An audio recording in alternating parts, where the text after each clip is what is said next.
So in this way we are going to declare a for loop with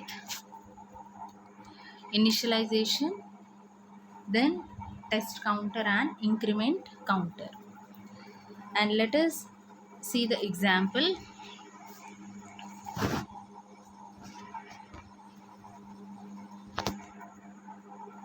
Here in this example you can see it displays the numbers from 0 to 10. First, in this initialization part, x is equal to 0. We have initialized x is equal to 0. Then in condition, what is the condition? X less than or equal to 10. And increment counter will increment the value. First, how it will be executed? First, for loop x is equal to 0. X is equal to 0. It checks the condition 0 less than or equal to 10. Yes, the condition is true. Then immediately it will print the output as the number is 0. Then next x will be incremented. Now x is 1. Incrementing by 1 value. X is 1. 1 less than or equal to 10. Condition is true. Then again the second line will execute as the number is 1. Then x is incremented to 2. Next the number is 2. X is incremented to 3. The number is 3. Until which number it is going to execute? Since it is equal to 10, it will execute up to 10. 0 to 10. The output will be executed from 0 to 10. In this way the for loop will work. Next, for each loop is used in arrays. For each loop is used generally in arrays, and it is used to loop through each key or value pair in an array. Let us see an example, but before just to see the syntax. Syntax: for each you have to write the array name and value, then the code will be executed. In the here in you can see the example. We have declared an array name is colors. What is the array name? Colors. And in this colors array, what are the values we are storing? We are storing 4 values. What are they? Red, then green, then blue, and last one is yellow.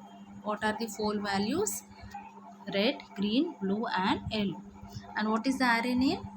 Colors. And array always starts with 0 for its memory location 0 to 3. And first, for each loop, colors as value. First it checks the colors, it contains some values or not. Yes, value of 0 contains red. First it will print output as red, then it will be incremented to 1, or it moves to next value and it will print green. Then it moves to next value, then output will be blue, and it will point to next value and it will print yellow. This is the working of a for each loop in an array to print all the values present in an array. Here you can see for every loop iteration, the value of the current array element is assigned to value, and the array pointer is moved one by one until it reaches the last element, last array element. And you can see the output will be printed as red, green, blue and yellow. This is about looping or iterative statements. 4 types of looping statements. What are they? While loop, it checks the condition. If it is true, the statements will be executed, otherwise it comes out of the loop. Do while loop, even though condition is false, at least once the block of code will be executed. Only this is the difference between while loop and do while loop. Next one is for loop, which is used to execute a block of code for a specified number of times. And for each loop works also like a for loop, but it is used in an array. This is about looping statements. Next topic is about code blocks and browser output. Actually, whatever the code or blocks of code, whatever we are writing in HTML or a PHP, these things will give the output in browser, will give the output in browser. So we call it as a browser output. Code block is nothing but blocks of code. Whatever we write to execute a program, the coding part we call blocks of code or code blocks. And after executing this code blocks, we'll get the output in browser. So we call it as a browser output. In this example, it just simply specify that we can reduce these blocks of code and give the browser output in PHP by returning to HTML code. Just listen to me carefully. In this example, we are going to print a table of data.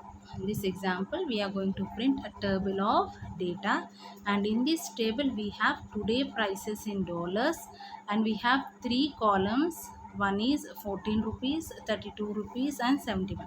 You all know how to create a table in HTML. In web technology, we have discussed about table tags.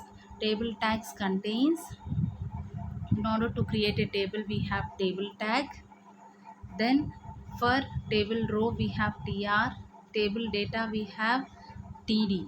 You all know this table row and table data or table definition, you know that. These are the table tags. By using this table tags, we are going to create this table. Getting? Then you can see here the code will be executed only if the display prices is equal to true. If it is true, then the code will be executed immediately. If it is true, it enters into the loop, it enters into the if statement.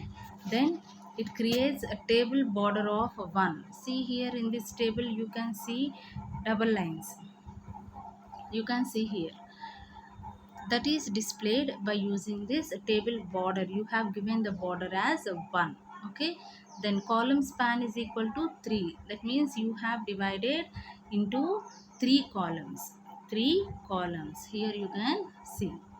Then in table data, each and every column you are giving td, means table data. First column 14, then second column 32, then third column 71. In this way you have created 3 columns. You have created 3 columns. This is how you can display a table, you all know that. And if the value of the display prices is set to true, this table can be created only when display prices is true. The table is printed. Put these lines into a text. All these coding part you have to keep.